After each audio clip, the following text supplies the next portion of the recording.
एक महत्वाची पहिली गोष्ट सांगतो की मुंबई महानगरपालिकेमध्ये शिवसेना, भाजप आणि रिपाई ही महायुती झालेली आहे। 137 जागा भाजप आणि रिपाई लढतंय आणि 90 जागा शिवसेना लढतंय। कुठच्याही महानगरपालिकेमध्ये महायुती तुटली अशा पद्धतीचं चित्र नाही, हे मी पक्षाच्या वतीनं स्पष्ट करतोय।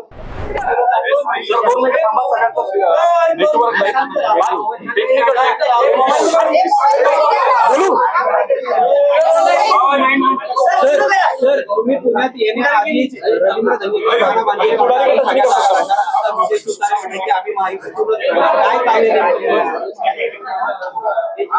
आता मी जे पुण्यामध्ये आलेलो आहे ते शिवसेना पक्षाच्या वतीनं आदरणीय एकनाथ शिंदे साहेबांच्या आदेशाने इथे आलेलो आहे।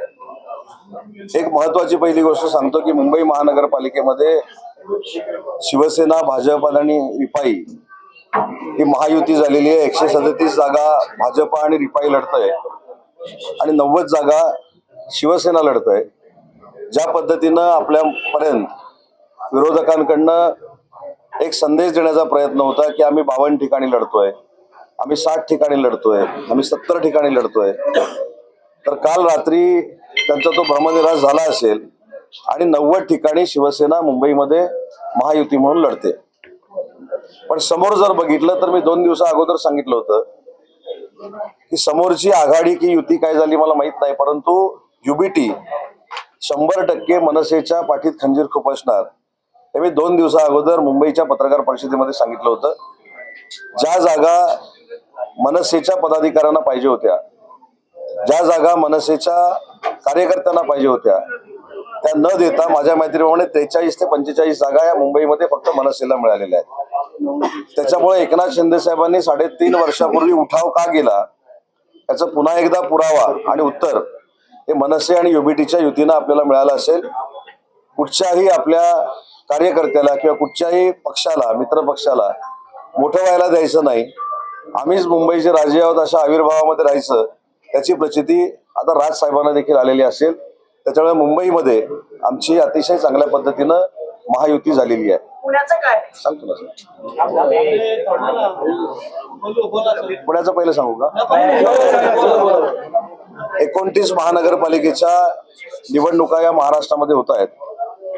त्याच्यात सगळ्यात महत्वाची निवडणूक ही, सगळ्याच निवडणुका महत्वाच्या आहेत, पण सगळ्या जगाचं ज्या निवडणुकीकडे लक्ष लागलेलं आहे ते आंतरराष्ट्रीय शहर मुंबई महानगरपालिका आणि मुंबई महानगरपालिकेमध्ये महायुतीचा भगवा फडकवण्यासाठी आम्ही सगळे एक दिलानं काम करतोय आणि महायुतीनं पुढे जातोय। कोल्हापूर असेल, इचलकरंजी असेल, ठाणे असेल, कल्याण डोंबिवली असेल, पनवेल असेल आणि महाराष्ट्रातले अन्य काही नगरपालिका असतील, महानगरपालिका असतील, या ठिकाणी देखील आम्ही महायुतीनं लढतोय आणि कुठच्याही महानगरपालिकेमध्ये महायुती तुटली, आपल्या प्रश्नाचं उत्तर, कुठच्याही महानगरपालिकेमध्ये महायुती तुटली अशा पद्धतीचं चित्र नाही, हे मी पक्षाच्या वतीनं स्पष्ट करतोय। उदाहरणार्थ पुण्यामध्ये नक्की भारतीय जनता पार्टीने एबी फॉर्म दिलेले आहेत आणि शिवसेनेने देखील आमच्या सगळ्या नेते मंडळी म्हणजे विजय बापू असतील, नीलमताई असतील, आबा असतील, आबा बागुल असतील, नाना भानगरे असतील, रवींद्र धनगेकर असतील, त्याच्यानंतर अजय बापू असतील, ही आमची जी टीम आहे, नमेश असेल, सगळ्या टीमनं विचार करून एबी फॉर्म नक्की दिलेले आहेत। परंतु विड्रॉलची तारीख आणि छाननीची तारीख अजून 2-3 दिवस आहे। मी स्वतः या बाबतीमध्ये राज्याचे मुख्यमंत्री देवेंद्रजी फडणवीस, राज्याचे उपमुख्यमंत्री एकनाथ शिंदे साहेबांची चर्चा केलेली आहे।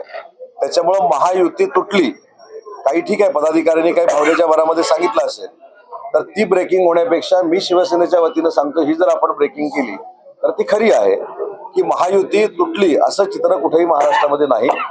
काही ठिकाणी कमी कालावधीमध्ये असेल किंवा एकमत न झाल्यामुळे असेल एबी फॉर्म दिले गेलेले आहेत, काही ठिकाणी दिले गेलेले आहेत, पण म्हणून मी काही उल्लेख केले की ठाण्यामध्ये दिले गेलेले नाहीत, कल्याण डोंबिवलीकडे सगळ्यांचं लक्ष होतं तिथे दिले गेले नाहीत, कोल्हापूर नाही, इचलकरंजी नाही, पनवेल नाही, छत्रपती संभाजीनगरला एकमत न झाल्यामुळे पुण्यासारखं चित्र आहे, ते देखील आम्ही 2 दिवसामध्ये दूर करू।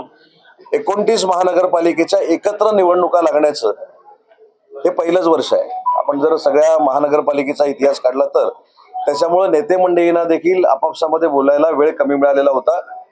आजपासून 3 दिवस 4 दिवस आम्हाला हा वेळ आहे त्याच्यामुळं कार्यकर्त्यांनी देखील, शिवसेनेच्या कार्यकर्त्यांनी देखील कुठेही गैरसमज करून घेऊ नये, भाजपच्या लोकांनी देखील गैरसमज करून घेऊ नये. याच्यामध्ये पुढचा निर्णय माननीय शिवसेनेचे आमचे मुख्य नेते, आमचे प्रमुख एकनाथ शिंदे साहेब आणि राज्याचे मुख्यमंत्री हे देवेंद्रजी फडणवीस साहेब घेतील. माझी चंद्रकांत दादांची देखील चर्चा झालेली आहे, माझी मुरली अण्णांची देखील चर्चा झालेली आहे आणि जी काही चर्चा झालेली आहे ती आमच्या सगळ्या पदाधिकाऱ्यांना कळावी यासाठी मला एकनाथ शिंदे साहेबांनी पुण्यामध्ये पाठवलेलं आहे.